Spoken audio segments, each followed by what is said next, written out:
Quisiera por favor que fueran conmigo al Evangelio de Mateo, capítulo 5. Evangelio de Mateo, capítulo 5. Vamos a leer los versículos 27 al 30. Oísteis que fue dicho: no cometerás adulterio, pero yo os digo que cualquiera que mira a una mujer para codiciarla ya adulteró con ella en su corazón.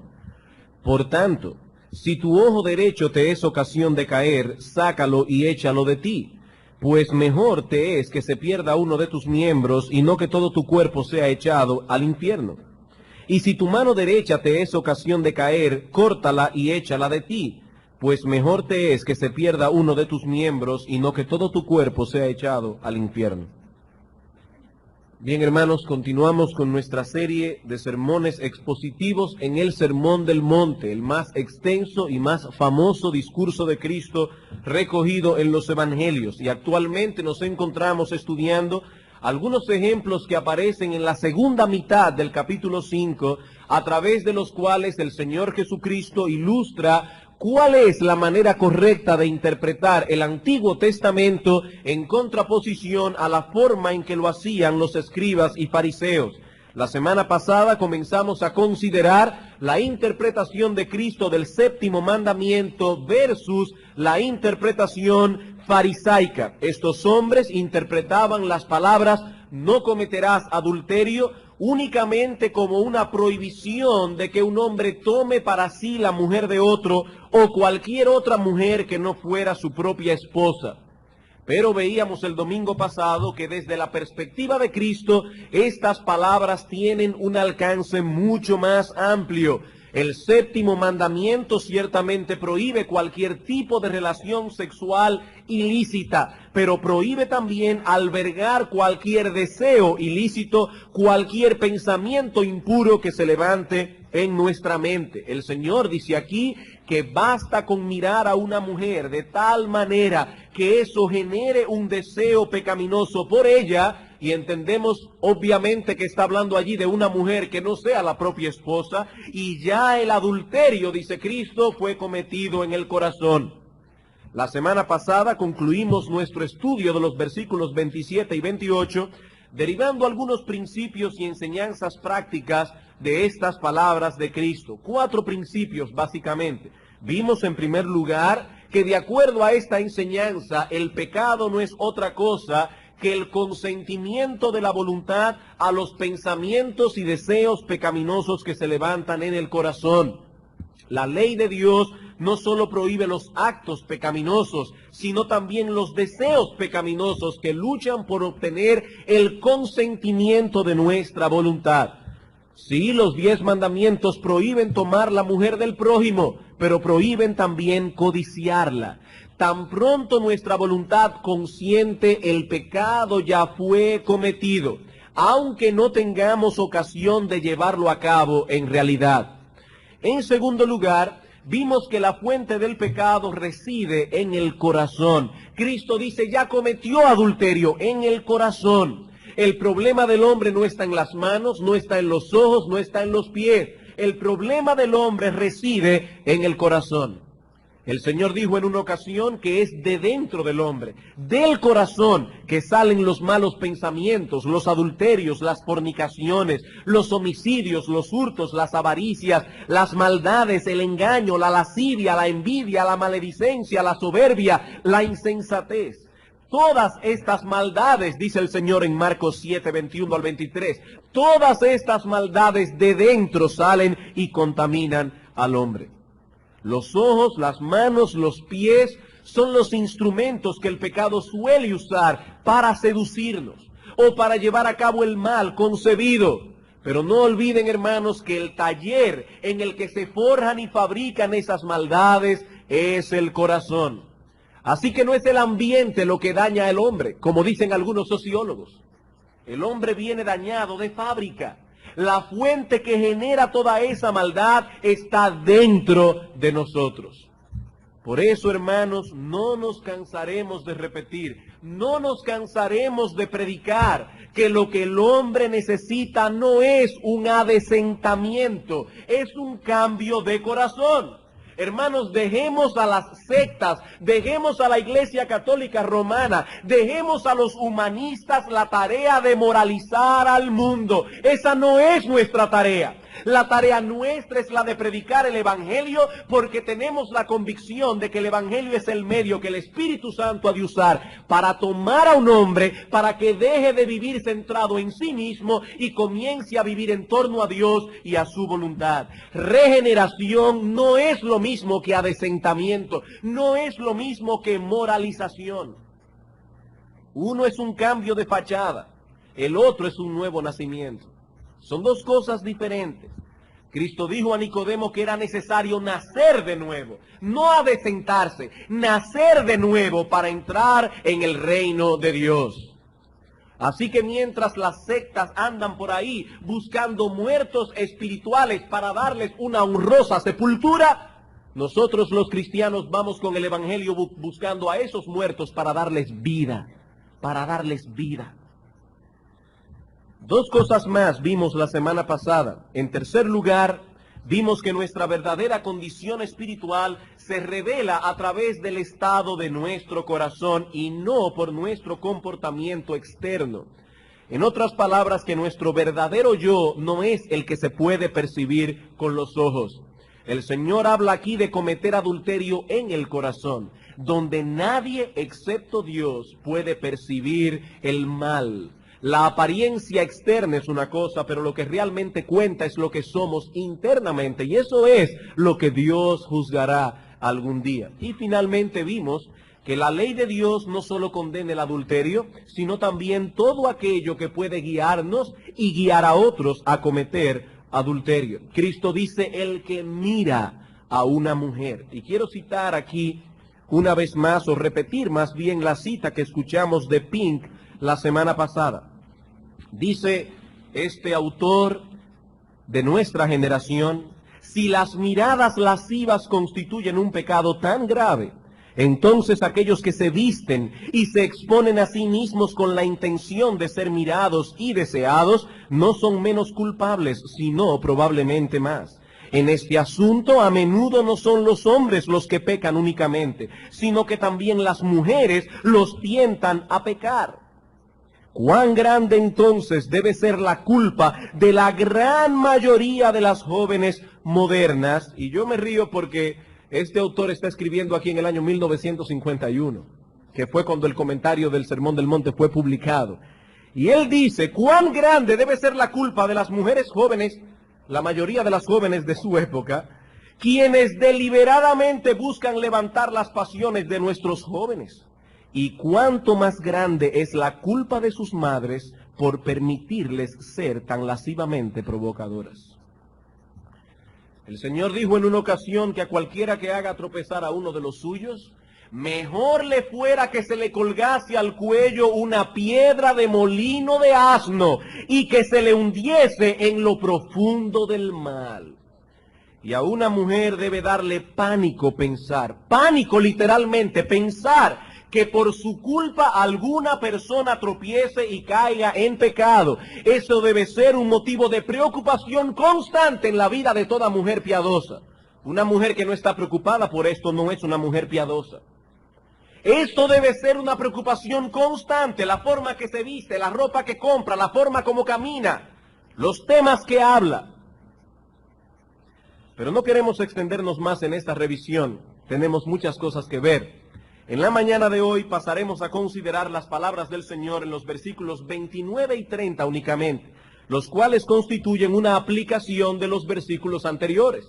Cristo dice, por tanto, por esto que hemos dicho acerca del adulterio, si tu ojo derecho te es ocasión de caer, sácalo y échalo de ti, pues mejor es que se te pierda uno de tus miembros y no que todo tu cuerpo sea arrojado en el infierno. Y si tu mano derecha te es ocasión de caer, córtala y échala de ti, pues mejor te es que se pierda uno de tus miembros y no que todo tu cuerpo sea echado al infierno.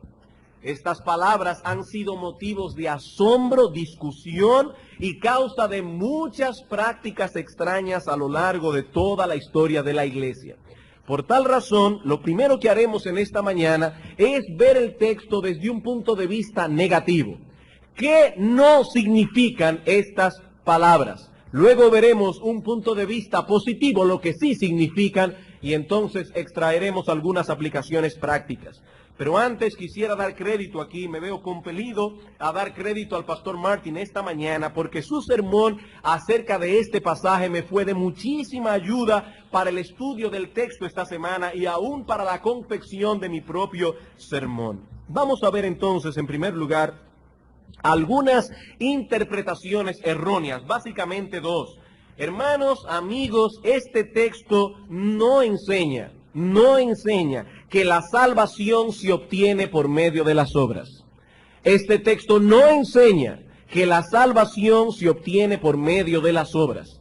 Hay dos reglas fundamentales de interpretación bíblica que debemos interpretar en el estudio de las Escrituras, y más aún cuando estamos tratando con un texto difícil y oscuro. ¿Cuáles son estas dos reglas? En primer lugar, que debemos tomar en cuenta el contexto de cada pasaje, de cada declaración. No olviden, hermanos, que un texto fuera de contexto se convierte en un pretexto. Y en segundo lugar, que debemos interpretar los textos oscuros a la luz de los textos más claros. Muchas herejías se han levantado en la historia de la iglesia basadas en textos oscuros. Tú eres Pedro, y sobre esta piedra edificaré mi iglesia. Bueno, ¿qué significa esto? Obviamente que Pedro es el primer papa, que él es el pastor de toda la cristiandad, y que la iglesia está edificada sobre los cimientos del apóstol Pedro. Pero esa interpretación violenta muchos otros textos de las Escrituras y prácticamente todo lo que enseña el Nuevo Testamento acerca de la persona de nuestro Señor Jesucristo. Varias veces se nos dice que Él es la piedra angular, que Él es la roca, y que la iglesia más bien está edificada sobre el fundamento de los apóstoles y profetas, Efesios capítulo 2, no solamente a través del apóstol Pedro. Entonces debemos tomar ese texto oscuro, interpretarlo a la luz de otros textos más claros. Algunas personas leen estas palabras de Cristo y llegan a la conclusión de que el Señor está enseñando aquí lo siguiente: si luchamos por hacernos santos, iremos al cielo. Si no luchamos, iremos al infierno. En otras palabras, hay algo que debemos hacer para escapar de las llamas del infierno, y consecuentemente la salvación se obtiene haciendo algo a través de las obras del individuo. Pero si aplicamos esta declaración, las dos reglas de interpretación que acabamos de mencionar, veremos que no pasa la prueba de una buena exégesis bíblica. ¿De qué ha estado hablando nuestro Señor Jesucristo? Él viene hablando del problema tan grave que tiene el hombre por la condición de su corazón y por la naturaleza del pecado en sí. El corazón del hombre, dice el Señor, está lleno de maldad, de manera que la iniquidad y el pecado fluyen continuamente de él. Muchas veces no llegaremos a efectuar los pecados que concebimos internamente, pero para Dios, que puede ver el corazón, el pecado ya fue cometido. Dice el Señor, cuando albergamos odio, amargura, resentimiento, Dios lo considera homicidio, como si hubiésemos asesinado a la persona. Y cuando miramos a una mujer con lascivia y albergamos pensamientos impuros, ya hemos sido culpables de adulterio. ¿Y qué sucede cuando un hombre observa la ley desde esta perspectiva? Que esa visión lo lleva a exclamar como el publicano de la parábola: Dios, sé propicio a mí, soy pecador. Al ver la ley de Dios bajo esa óptica, vemos también cuán miserables somos. Los fariseos eran orgullosos porque rebajaban el alcance de la ley, y de ese modo creían poder cumplirla a la perfección. Pero Cristo introduce este sermón completo diciendo: bienaventurados los pobres en espíritu, porque de ellos es el reino de Dios. No son los fariseos orgullosos los que entrarán al reino descansando en sus buenas obras, descansando en sus propias justicias, sino más bien los pobres en espíritu, los que reconocen que espiritualmente no son nada, no valen nada y no pueden hacer nada para salir de esa condición. Hermanos, el Señor no puede estar enseñando aquí una salvación por obras, porque eso contradeciría no solo el contexto inmediato del pasaje, contradeciría toda la Escritura. Dice el Señor en Lucas capítulo 19, yo vine a buscar y a salvar lo que se había perdido. El hombre se ha perdido y no se puede salvar solo. Y en el famoso texto de Efesios 2:8, por gracia sois salvos por medio de la fe, y esto no de vosotros, es un regalo de Dios, no por obras para que nadie se gloríe. No, amigo, este texto no enseña la salvación por obras. Tampoco enseña este texto que para crecer en santidad tenemos que abusar de nuestro cuerpo. Tampoco enseña este texto que para crecer en santidad tenemos que abusar de nuestro cuerpo. Y en la historia de la iglesia no han faltado quienes han interpretado estas palabras literalmente, como si enseñaran que para crecer en santidad tenemos que tratar con dureza nuestros cuerpos. Pero el sexto mandamiento prohíbe hacerle daño al cuerpo, prohíbe atentar contra la vida humana de cualquier manera. Esta enseñanza contradice una vez más el contexto del pasaje. Cristo dice que nuestro problema no radica en el cuerpo, radica en el corazón. Ese fue el error en que cayeron los monjes medievales. Ellos creían que para vivir en santidad era necesario maltratar el cuerpo, dormir en camas de madera, hacer ayunos prolongados, no casarse, mantenerse célibes, flagelarse el cuerpo. Martín Lutero cayó en ese error durante muchos años y Staupitz, su consejero espiritual, le decía: hermano Martín, no ayudas al alma castigando al cuerpo. No ayudas al alma. Esas cosas no pueden aplacar los apetitos que residen en nuestros sentidos. Y Martin Lloyd-Jones es muy acertado cuando afirma que cualquier enseñanza que nos haga vivir una vida antinatural no enseña la santidad como el Nuevo Testamento la enseña. Exigirle a un hombre o a una mujer que permanezcan célibes por el resto de sus vidas para servir a Dios es antinatural. Y en vez de aplacar los apetitos de la carne, más bien los enciende, dice 1 Corintios capítulo 7. Dios no ha pedido tal cosa en su palabra, sino que más bien ha pedido lo opuesto. Dice en 1 Timoteo capítulo 3, versículos 1 en adelante: es necesario que el obispo sea irreprensible, marido de una sola mujer, que gobierne bien sus hijos y sus casas, porque el que no puede gobernar su propia casa, ¿cómo cuidará a la iglesia de Dios? Es necesario que el obispo sea marido de una sola mujer. Es necesario que haya dado pruebas tangibles de que ese hombre tiene sabiduría, ternura, sensibilidad, firmeza para gobernar su propia casa. Y en esa misma epístola, en 1 Timoteo capítulo 4, dice el apóstol Pablo: Timoteo, debe saber que en los postreros días vendrán hombres mentirosos, hombres cauterizados en su conciencia, que escuchando a espíritus engañadores y doctrinas de demonios, prohibirán el matrimonio. Y lo cito de esa manera porque es la forma en que aparece en la Biblia de Jerusalén, una versión católico-romana. Prohibirán el matrimonio, prohibirán casarse, como si tal cosa tuviera visos de más santidad. No, el Señor no está enseñando aquí que debemos sacarnos el ojo. El Señor no está enseñando que debemos cortarnos la mano literalmente para poder ser santos. De hecho, noten algo curioso en el texto. Y es que el Señor dice aquí: sácate el ojo derecho y la mano derecha. Vamos a suponer que una persona quiera seguir al pie de la letra lo que dice el texto y se corta la mano derecha y el ojo derecho. Todavía le queda el ojo izquierdo y la mano izquierda para pecar. O lleve esto más lejos y suponga que una persona se quita las dos manos, se quita los dos ojos. Todavía tendrá problemas con su imaginación, todavía tendrá problemas con sus deseos. Hermanos, no necesitamos estímulos externos para pecar. Basta con nuestra imaginación, basta con nuestros pensamientos, basta con nuestra memoria. Váyase a un bosque, lejos de todo tipo de estímulo externo, y allí usted tendrá problema con su carne pecaminosa. ¿Cómo debemos entonces interpretar estas palabras? Eso nos lleva a nuestro segundo punto: el significado de estas palabras. Y una vez más, dos cosas.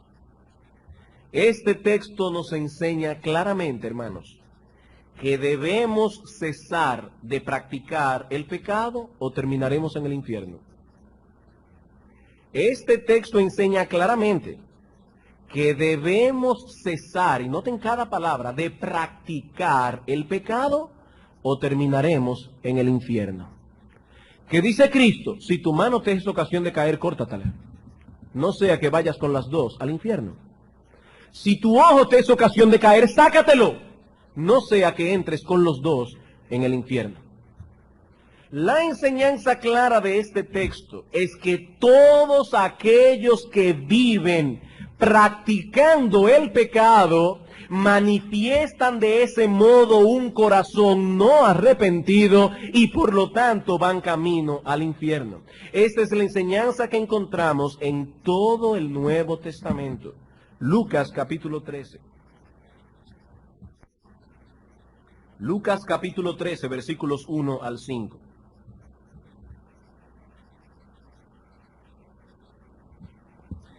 En este mismo tiempo estaban allí algunos de los que le contaban acerca de los galileos cuya sangre Pilato había mezclado con los sacrificios de ellos. Respondiendo Jesús les dijo, ¿pensáis que estos galileos, porque padecieron tales cosas, eran más pecadores que todos los galileos? Os digo no.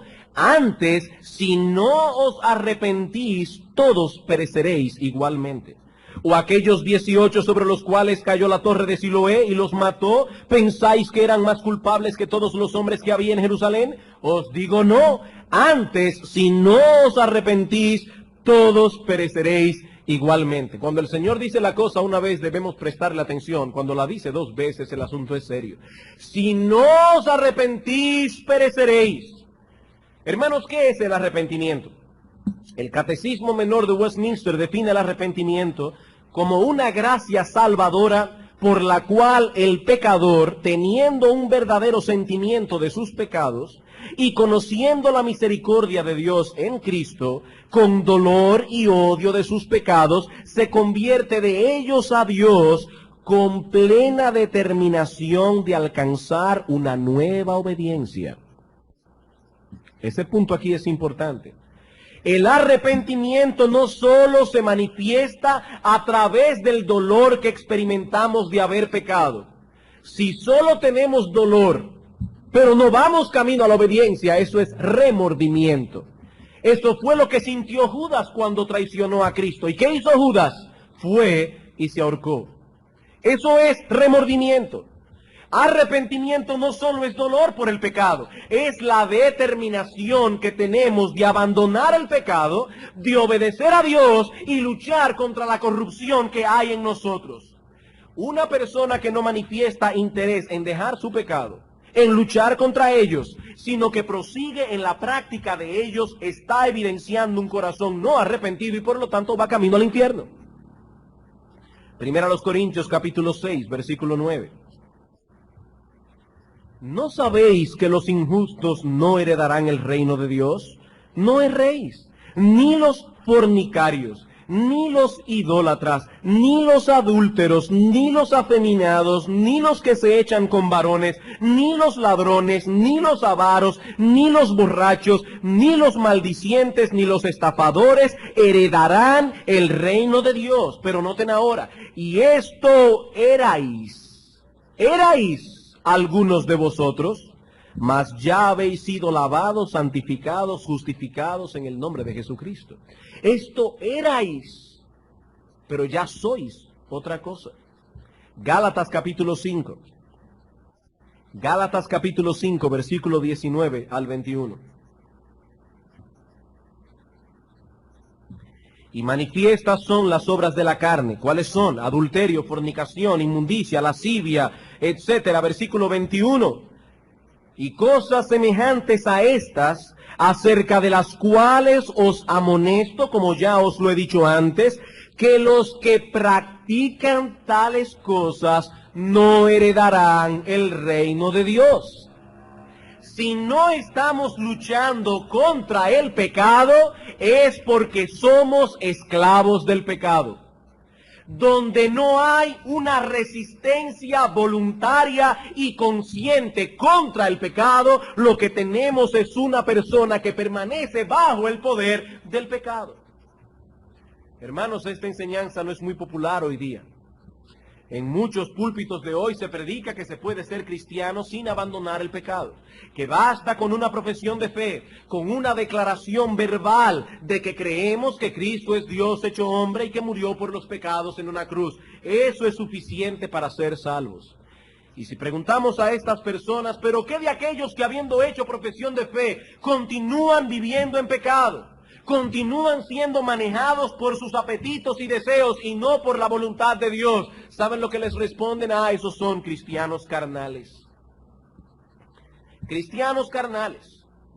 Esta enseñanza nos dice que hay tres tipos de personas en el mundo: el hombre natural, el cristiano carnal y el cristiano espiritual. Y representan estos tres grupos a través de tres círculos.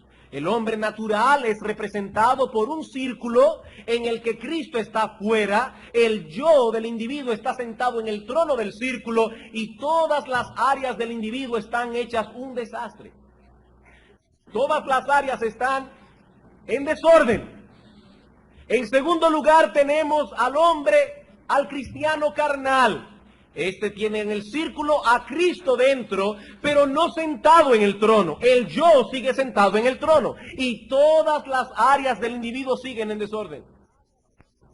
Y luego tenemos al hombre espiritual. Aquí tenemos ya por fin a Cristo sentado en el trono, el yo puesto al estrado del trono y todas las áreas del individuo en orden. Y nos preguntamos, ¿es esto lo que enseña la palabra de Dios? Cristo dice que aquellos que no están dedicados a mortificar sus pecados, a luchar contra ellos, terminarán en el infierno. No estamos negando con esto que el cristiano sea tentado, y fuertemente. Tampoco estamos negando que el pecado gane la batalla en ocasiones. Hermanos, diariamente el cristiano tiene motivos para ir delante de Dios en arrepentimiento. Diariamente. Nunca hemos enseñado perfeccionismo desde este púlpito. Nunca hemos dicho que se puede llegar a un nivel tal de crecimiento que ya no tengamos más problemas ni conflictos con el pecado. No, hermanos, eso solo ocurrirá cuando lleguemos al cielo. Pero debes saber que si no estás peleando contra el pecado, si no estás haciéndole la guerra abiertamente, amigo, vas camino al infierno. No basta con creer o profesar creer en Cristo. El Señor dijo explícitamente: ¿por qué me llamáis Señor, Señor, y no hacéis lo que yo digo? Y Mateo capítulo 7, versículo 21 al 23 es mucho más claro. Dice el Señor: no todo el que me dice Señor, Señor, entrará en el reino de los cielos, sino aquel que hace la voluntad de mi Padre que está en los cielos. Y eso ya de por sí implica una lucha. Porque el deseo de la carne es contra el espíritu, el del espíritu es contra la carne. Cuando Cristo dice allí que los que van a entrar en el cielo son aquellos que hacen la voluntad de Dios, está diciendo, son personas que tienen una lucha agónica en su interior. Son personas que tienen una lucha muerta en su corazón. Muchos me dirán en aquel día: pero Señor, Señor, en tu nombre no profetizamos, en tu nombre no echamos fuera demonios, en tu nombre no hicimos muchos milagros. Y entonces les declararé: nunca os conocí. Apartaos de mí, hacedores de maldad. Nunca os conocí. ¿Cuál es entonces la enseñanza de nuestro texto? Que debemos cesar de practicar el pecado o terminaremos en el infierno. Pero también enseña que debemos remover de nuestra vida todo aquello que puede ser ocasión de pecado para nosotros, no importa el costo. Este texto nos enseña a los cristianos ahora que debemos remover de nuestra vida todo aquello que puede ser ocasión de pecado, no importa el costo. En la mente del judío, la mano derecha y el ojo derecho eran los miembros más valiosos del cuerpo. El ojo derecho representaba para ellos la mejor visión, la mano derecha la mayor habilidad. Lo que el Señor está diciendo aquí es que el cristiano está llamado a eliminar todo aquello que pueda ser motivo de pecado en su vida, no importa el costo que tenga que pagar. No importa qué tan valioso puede ser tal cosa para nosotros. La idea contenida en estas palabras es que debemos declararle la guerra al pecado, de tal manera que no importa lo doloroso que pueda resultar o de las cosas valiosas de las que tengamos que deshacernos, hemos de tener la firme resolución de no permitir que nada se interponga entre nosotros y la voluntad de Dios. Y noten, hermanos, que estamos hablando de una firme resolución. Cristo habla aquí de acciones rápidas y determinantes. Sácatelo el ojo, córtate la mano. No podemos tratar con nuestros pecados con guantes de seda, porque sus demandas son violentas. El pecado no es caballeroso cuando exige, y solo podremos oponernos a sus demandas cuando lo tratemos con firmeza. El Señor habla aquí de cortarnos la mano, sacarnos el ojo. Ambas acciones son dolorosas, pero nada es más doloroso que traspasar la voluntad de Dios y pecar contra Él. Y mucho menos, nada es comparable con el dolor de ser arrojado en las llamas del infierno por los siglos de los siglos. Nada es comparable con ese dolor. Así que no importa cuán valioso pueda ser algo para ti, nada debe interponerse entre tú y Dios. ¿Qué dice Cristo? El que ama padre, madre, hijo, hija, mujer, esposo, esposa, más que a mí, no es digno de mí. Y llega más lejos y dice, el que ama su propia vida más que a mí, no es digno de mí. Cualquier cosa. Hermanos, la lucha contra el pecado es dolorosa, muy dolorosa en ocasiones. Pero los que profesan ser cristianos tienen solo dos opciones. Escucha bien. Los que profesan ser cristianos tienen solo dos opciones. O luchan y continúan luchando hasta el fin, o terminan apostatando de la fe. Y tú serás mañana uno de aquellos de los que se dice, ¿te acuerdas de fulano? Qué celoso parecía en la iglesia, cómo predicaba el evangelio. Se fue al mundo, y está negando lo que una vez predicó. No, a mí no puede pasarme eso. Sí, a ti te va a pasar eso si no sigues luchando. Hermano, o sigues luchando o terminarás en apostasía. Dice el apóstol Pablo en 1 Corintios capítulo 9, yo no golpeo al aire, yo golpeo mi cuerpo y lo pongo en servidumbre, no vaya a ser que habiendo sido yo heraldo para otros, yo mismo venga a ser eliminado. Ah, no, pero ahí se está hablando es de recompensa. No, hermanos, busque la palabra eliminar que aparece en el texto griego y compárala con todo el Nuevo Testamento y verá que lo que el apóstol Pablo está diciendo es, yo no quiero terminar en el infierno. Eso es lo que el apóstol Pablo está diciendo. En Colosenses capítulo 3, versículo 5 en adelante dice el apóstol, haced morir lo terrenal en vosotros, fornicación, impureza, pasiones desordenadas, malos deseos, avaricia, no piensen únicamente en pecados sexuales, ese amor al dinero, ese trabajar y descuidar la familia, y descuidar el alma, y descuidar la iglesia, y descuidarlo todo por tener más, te llevará al infierno, porque dice la Biblia que por esas cosas la ira de Dios viene sobre los hijos de desobediencia. ¿Qué dice el apóstol Pablo en Romanos capítulo 8, versículo 13? Si por el Espíritu hacéis morir las obras de la carne, viviréis. Si no, moriréis. Moriréis. Y noten el balance ahí entre el yo y el Espíritu.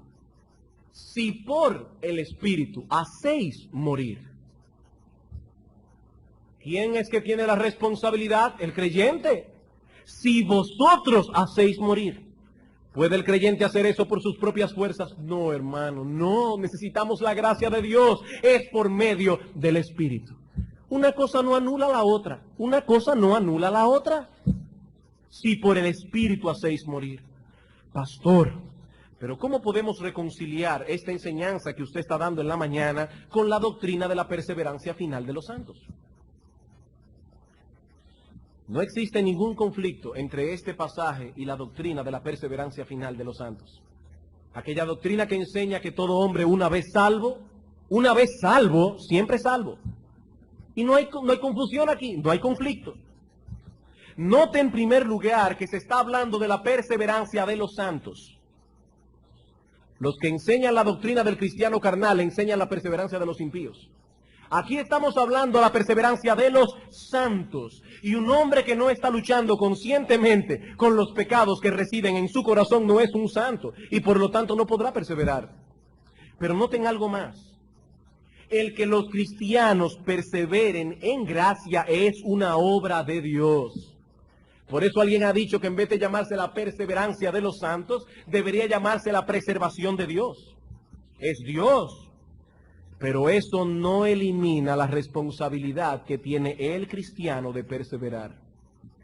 Hermanos, hay una tensión en la Escritura entre la soberanía de Dios y la responsabilidad humana. Y no podemos anular ninguna de las dos cosas. Cristo dijo, el que perseverare hasta el fin, ese será salvo.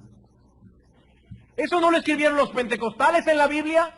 ¿Eso no lo escribieron los arminianos en la Biblia? Eso lo dijo nuestro Señor Jesucristo. El que persevera hasta el fin, ese será salvo. Los otros terminarán en el infierno. No importa cuántos años se pasaron aquí, cantando himnos o en cualquier otra iglesia.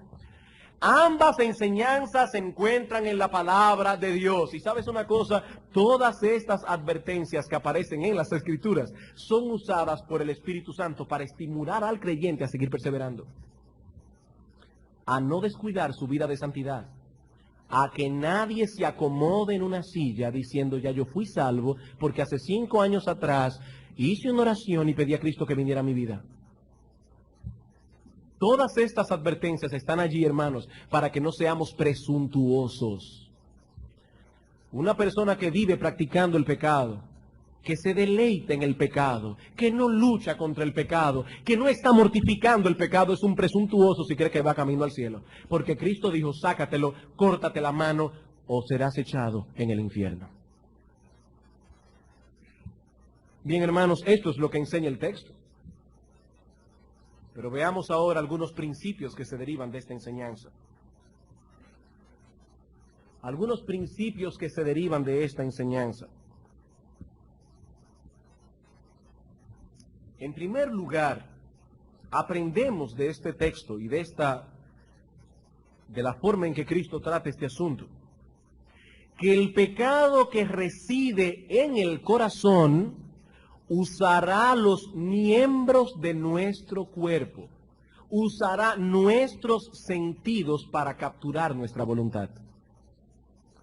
El pecado que reside en el corazón usará nuestros miembros, usará nuestros sentidos para capturar nuestra voluntad. Cristo habla aquí de mirar y tocar. Mirar y tocar. Dos acciones simples y moralmente neutras. No hay nada de malo en mirar. No hay nada de malo en tocar. En sí mismo son acciones moralmente neutras. Y Cristo está diciendo, por medio de esas dos acciones, el pecado que reside en tu corazón tratará de atrapar tu voluntad. Los apetitos del cuerpo. ¿Qué pasó con Eva? Eva vio la fruta y la codició. Ahora bien, hermanos, la codicia no reside en los ojos. Cristo dice que la codicia está en el corazón, no en los ojos. Pero el estímulo que levantó en ella la codicia entró por los ojos. Hermanos, cuidado con lo que ponemos delante de nuestros ojos. Hermanos, hermanas, cuidado con los ojos. Eva fue seducida a través de ese canal. Y lo mismo sucedió con David y con muchos otros cuyas historias se encuentran tanto dentro como fuera del récord bíblico. Debemos tomar la misma resolución que el salmista en el Salmo 101, versículo 3. No pondré delante de mis ojos cosa injusta. Una resolución. No pondré delante de mis ojos cosa injusta. O el pacto que hizo Job, dice él en el capítulo 31, versículo 1, hice pacto con mis ojos. ¿Cómo pues había yo de mirar a una virgen? Yo hice un pacto con mis ojos. Hermanos, hermanas, no jueguen con fuego. Muchos gigantes fueron reducidos a un pedazo de pan a causa de lo que vieron sus ojos. ¿Por qué tú piensas que eres más fuerte que ellos? Si tu ojo derecho te es ocasión de caer, sácalo, dice Cristo, y échalo de ti. ¿Qué significa esto en la práctica? Para algunos significará sacar la televisión de la casa, para otros dejar de leer ciertas secciones del periódico, dejar de visitar algunos clubes de video, dejar de leer ciertos libros. Si no puedes gobernar lo que tus ojos ven o lo que tus hijos ven, sácalo, dice el Señor. Sácalo, porque terminarás en el infierno. Hermanos, estas palabras son muy duras, tajantes. Yo sé que algunos de ustedes tienen un buen apetito intelectual. No critico a los que tengan un buen apetito intelectual. Cristo dice que debemos amar al Señor con toda nuestra mente. Pero escúchenme bien. Escúchenme bien. Si ese último libro que ha ganado muchos premios, y no me refiero a ninguno en específico, y cuyo autor es famoso por ser un buen escritor, te es ocasión de caer, genera pensamientos impuros en tu corazón con todo y su ropaje intelectual, échalo de ti, porque te es mejor ser tenido por ignorante y no ser echado con todo tu intelecto en el infierno.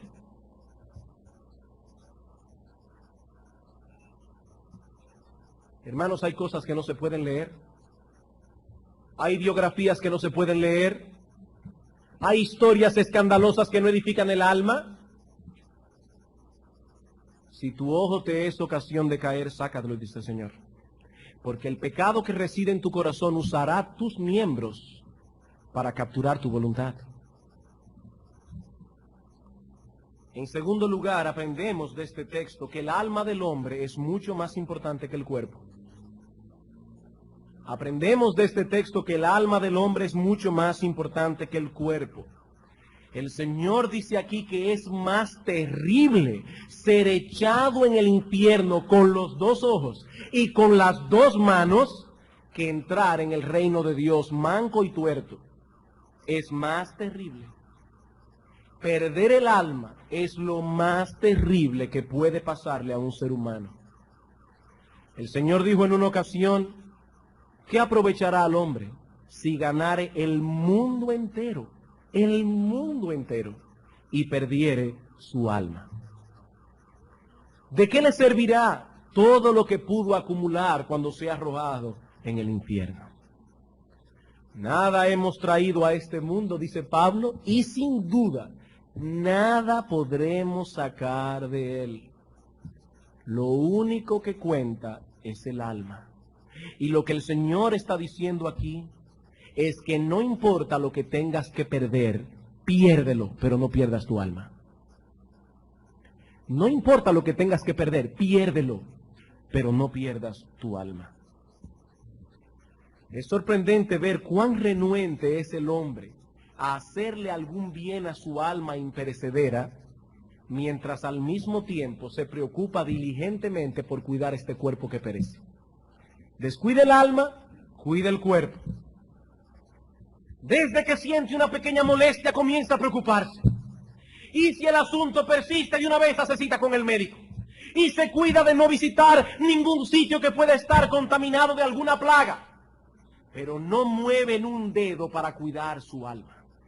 Un dedo. No se preocupan cuando perciben que alguna plaga espiritual ha afectado su corazón. No se apartan de aquellos lugares, de aquellas conversaciones, de aquellas compañías que pueden infectar el alma. Mucho menos se afanan por usar los remedios que Dios ha provisto para sanar las enfermedades espirituales. Amigo, todos nosotros tenemos una cita con la muerte. Algún día nuestro cuerpo se pudrirá en un ataúd y no importa cuántos logros hayamos alcanzado, ni siquiera cuán saludable pudimos mantenernos a lo largo de nuestra vida, lo único que constará en aquel día es el estado del alma. ¿No es entonces insensato afanarse tanto por el cuerpo mientras descuidamos el alma? Esa fue la insensatez del rico que Cristo usó de ejemplo en Lucas capítulo 12. Lucas capítulo 12, versículo 16 en adelante.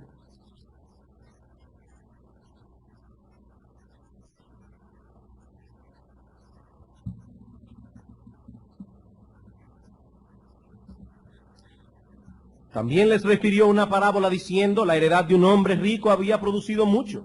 Y él pensaba dentro de sí diciendo, ¿qué haré? Porque no tengo dónde guardar mis frutos. Era un hombre hábil para los negocios. Y dijo, esto haré. Derribaré mis graneros y los edificaré mayores. Y allí guardaré todos mis frutos y mis bienes. Era un hombre previsor. Y diré a mi alma, alma, muchos bienes tienes guardado para muchos años. Repósate, come, bebe, regocíjate. Pero Dios le dijo, necio, esta noche vienen a pedirte tu alma, y lo que has provisto, ¿de quién será? Así es el que hace para sí tesoro y no es rico para con Dios. Este hombre lo tenía todo previsto, menos una cosa, la muerte. Era lo único que no había previsto. Y un hombre que no prevé la muerte es un tonto. No importa cuánto sea tenido por exitoso a los ojos de los hombres. Cristo dice aquí que es un necio. Y si Cristo dice que es un necio, no le dé más vuelta, es un necio. Es un necio. ¿Quién es el hombre insensato? Aquel que hace para sí tesoros y no es rico para con Dios. Aquel que se pasa la vida cuidando este cuerpo, que tarde o temprano será comida de gusanos, pero no mantiene un cuidado mucho mayor por el bienestar de su alma. Ese es un tonto. Hermanos, ¿cuántas horas pasamos al día alimentando este cuerpo? Vistiéndolo, adornándolo, cuidándolo, proveyéndole descanso. Y yo te pregunto, ¿es así también, hermano, hermana mía, la dedicación con que cuidas tu alma? ¿Cuánto tiempo dedicas a alimentar diariamente tu alma a través de una lectura concienzuda de la palabra de Dios? ¿Cuánto tiempo dedicas al día? ¿Cuán rápido te pones en acción cuando percibes que alguna plaga ha infectado tu alma? Cuando percibes apatía en el corazón, ¿cuán rápido acudes a Dios en arrepentimiento cuando sabes que el pecado ha vencido tu voluntad? ¿Cuán rápido quieres estar en paz con Dios? Y decir, oh Señor, el pecado me ha vencido. He hecho lo malo delante de tus ojos. He pecado horriblemente contra ti. ¿Cuán rápido haces eso, hermano? No lo olvides, el bienestar del alma es más importante que el bienestar del cuerpo. Eso es lo que Cristo está enseñando aquí.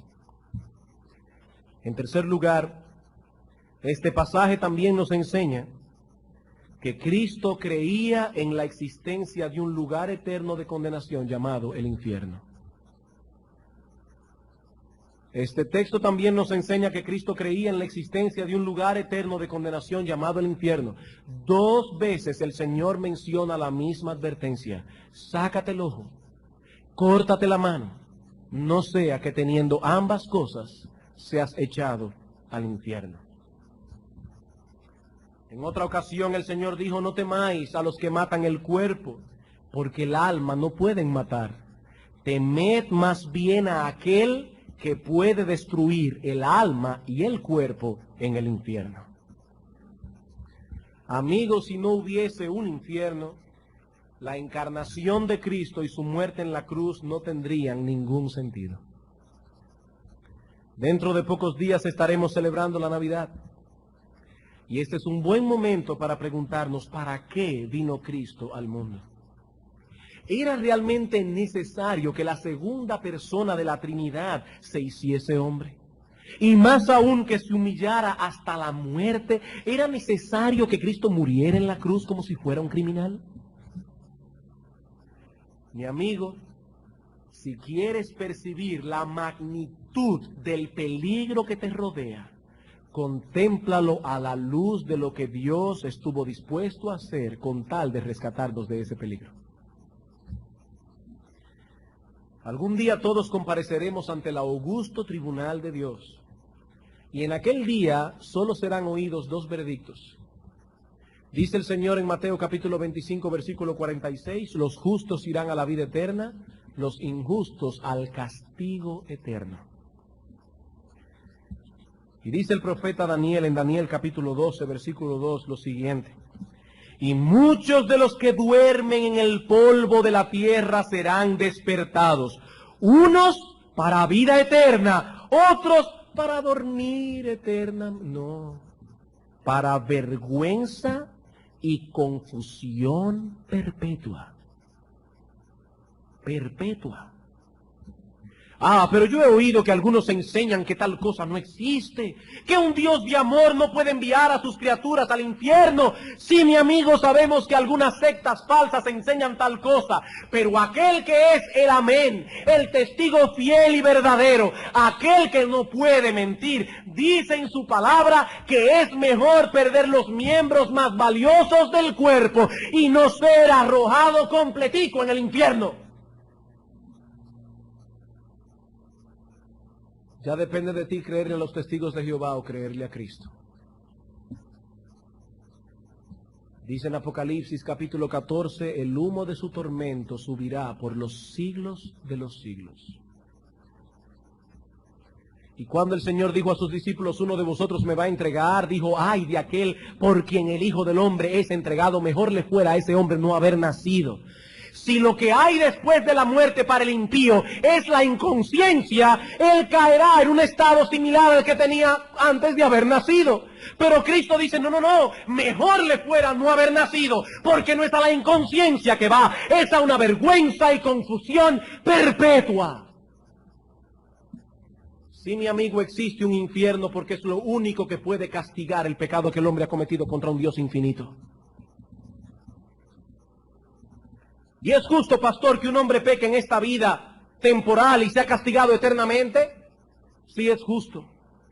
Porque el castigo por la culpa no se mide por la culpa cometida, sino por el tamaño de aquel que fue ofendido por la culpa. No es lo mismo matar un perro que matar a un hombre, y aún la justicia humana reconoce tal cosa. ¿Cuánto tiempo le lleva a un hombre matar a otro? Pegarle un balazo en la cabeza solo lleva 2 segundos, pero los hombres le dan cadena perpetua. Pecar contra Dios solo tiene un castigo posible, el infierno por toda la eternidad. Y Cristo dice, no le teman a aquellos que pueden matar el cuerpo, el alma no pueden matar, temedle más bien. Jóvenes, escúchenme, témanle a aquel que puede echar tu cuerpo y tu alma en el infierno.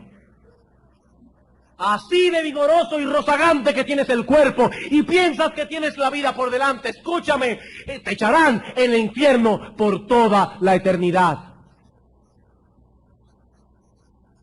No es agradable hablar de estas cosas, pero qué falto de amor seríamos si no advirtiéramos a los hombres, huid de la ciudad de la destrucción. Ese Dios de amor proveyó una puerta de escape. Por amor envió a su Hijo Jesucristo a morir en una cruz, a pagar la deuda del hombre, para que todo aquel que en él cree no se pierda, mas tenga vida eterna. El amor de Dios no podía moverlo a rebajar sus demandas de justicia perfecta, eso no, pero sí lo movió a proveer él mismo el pago que esa justicia requería. Cristo murió en una cruz por nuestros pecados, para que todo aquel que en él cree no se pierda, mas tenga vida eterna. Y finalmente, hermanos, aprendemos de este texto que el obstáculo principal que impide al hombre aceptar el Evangelio y venir a Cristo es su pecado. El obstáculo principal que impide al hombre aceptar el Evangelio y venir a Cristo es el pecado. Los hombres ponen todo tipo de excusas para rechazar el Evangelio. Algunas son de índole intelectual. Es que esto no me convence. Mi intelecto está muy por encima de esas cosas. Otras excusas son de índole religioso. Yo tengo mi religión, así fue enseñado, así moriré. Todo esto tiene algo de verdad, Pero en el fondo, el problema está en esto que Cristo dice en nuestro pasaje. Ahí está el problema. El problema del pecador es que no desea abandonar su pecado. No importa cuán inteligente diga que es y cuántas excusas intelectuales ponga. Su problema es no quiere abandonar su pecado. No desea echar a un lado aquello que constituye en este momento su deleite. Ese es todo su problema. Cristo dice aquí, echa fuera tales cosas o serás arrojado en el infierno. ¿Qué deducimos de todo esto? Deducimos que el problema radica allí, en la renuencia de echar fuera esas cosas. Y todas las excusas que ponen es escondiendo ese problema. Aman su pecado. Por eso no vienen a Cristo. No es que esto es demasiado ilógico. Es que aman su maldad. Pueden decir lo que quieran, pueden adornar sus excusas con el ropaje que deseen, pero saben que en el fondo no están dispuestos siquiera a considerar la fe cristiana porque no desean abandonar sus pecados. Escuchen, amigos míos, el llamado de Dios por medio del profeta Isaías. Deje el impío su camino y el hombre inicuo sus pensamientos, y vuelva hacia Jehová, el cual tendrá de él misericordia, y al Dios nuestro, el cual será amplio en perdonar. ¿Ven una vez más el mismo asunto? El problema del pecador no está en su intelecto, ni mucho menos en su celo religioso. El problema radica en que es renuente a abandonar sus iniquidades, sus caminos.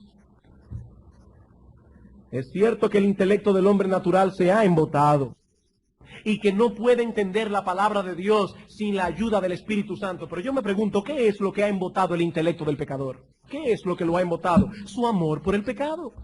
Dice en Efesios capítulo 4.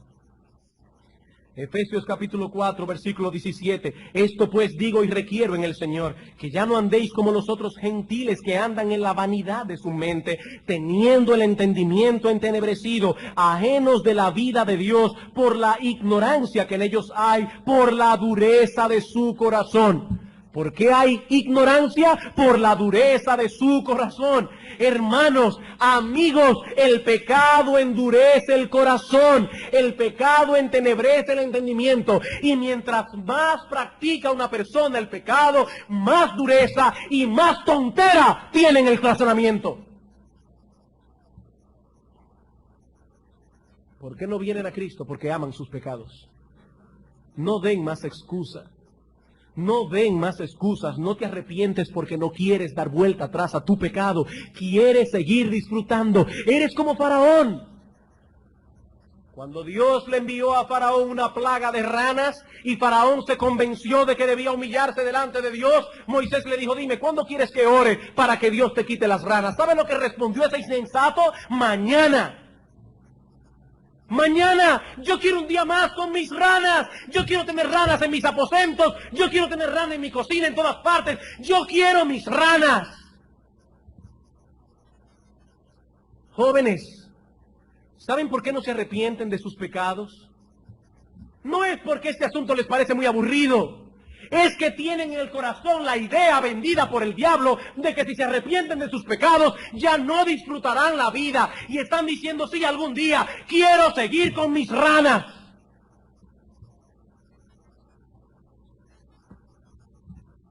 Eso tiene dos problemas.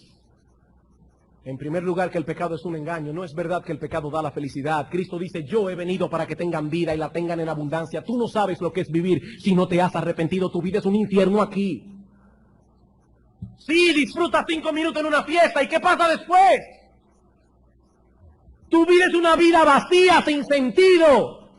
Eso no es vivir. Una persona que no tiene esperanza para después de la muerte no está viviendo. Es un tonto, es un insensato. Y créanme que hablo así porque quiero impactar tu corazón, porque quisiera meter la palabra de Dios en tu alma, porque no quiero que te vayas al infierno. No es mi deseo ofender a nadie, no es mi deseo llegar a mi casa con la garganta ronca, es que no quiero que perezcas en tu pecado, porque te lamentarás por la eternidad de haber nacido. Cuando tu porción día tras día, hora tras hora, segundo tras segundo, sean los gritos de los condenados, la presencia del diablo y sus ángeles y las propias angustias de tu conciencia. Y qué terrible será entender en ese momento que todo esto era verdad y que eso no acabará por los siglos de los siglos. Y el otro problema, jovencito, es que la muerte no manda aviso. Joven, escúchenme, adultos, escúchenme, este puede ser la última prédica que Dios te permite escuchar en el resto de tu vida. Esta puede ser la última oportunidad de arrepentimiento. Y Cristo está diciendo, venid a mí, a ti, trabajados y cargados, yo los haré descansar. Cristo no está diciendo, santifíquense primero y vengan a mí. No, esa no es la enseñanza del texto. Cristo está diciendo, venid a mí, sí, con la disposición de abandonar el pecado. Pero ¿quién puede abandonar el pecado por sus propias fuerzas? Nadie. Ni siquiera los cristianos que ya tienen el Espíritu Santo pueden hacerlo sin la gracia de Dios. Y día tras día tienen que orar como en el Padre Nuestro se nos enseña, líbrame del mal, no me dejes caer en pecado, porque si fuera por mí, si Dios retirara la gracia de mi vida un segundo, yo tengo la plena convicción de que yo me apartaría de la fe y me convertiría en un perverso. ¿Estoy completamente convencido de eso? ¿O no conoceré yo el monstruo que habita en mi propio corazón? Pero amigo, Cristo es un poderoso Salvador, que no solo puede darte la salvación cuando se la pidas, no, hasta la fe que necesitas para creer. Ve donde Dios, ve donde Cristo, con aquella oración del hombre que le dijo, Señor, ayuda a mi incredulidad. Ayuda a mi incredulidad, porque Cristo es un poderoso Salvador y Dios lo puso en el cielo para dar fe y arrepentimiento. Cristo puede salvarte. Él tiene poder para hacerlo. Vamos a orar. Padre que estás en los cielos, cuánto nos dolería que algunos aquí, al escuchar estas cosas, reaccionaran como aquellos discípulos, que al escuchar el sermón del pan de vida dijeron, dura es esta palabra, ¿quién la puede oír? Y abandonaron a Cristo. En cambio te pedimos que por tu Santo Espíritu, oh Señor, muchos aquí puedan tener la disposición del apóstol Pedro. ¿A quién iremos? Si solo tú, oh Señor, tienes palabras de vida eterna. Padre, permite que muchos aquí, endurecidos en su corazón, incluso algunos que engañándose a sí mismos se llaman hermanos, vengan en este día al arrepentimiento, con la disposición de abandonar sus pecados, de luchar contra ellos. Sabemos, oh Señor, que vida perfecta no la tendremos nunca. Sabemos que tendremos que luchar con esa maldad que reside en nosotros, diariamente con el pecado que nos trata de envolver y que muchas veces tendremos que venir llorando ante ti diciendo, Dios, perdóname porque pequé. Sabemos que esa es la porción que nos corresponde en esta vida hasta que lleguemos a la Canaán celestial. Pero sabemos también, oh Señor, que el cristiano verdadero lucha con su pecado, lucha con las pasiones que residen en sus miembros. Ayúdanos, oh Señor, para poder tener cada vez más victoria sobre el pecado y de ese modo poder glorificarte a ti con más esplendor. Padre, sé con esta iglesia y grave estas palabras en los corazones de cada uno de nosotros. Te lo suplicamos en el nombre de Jesús. Amén.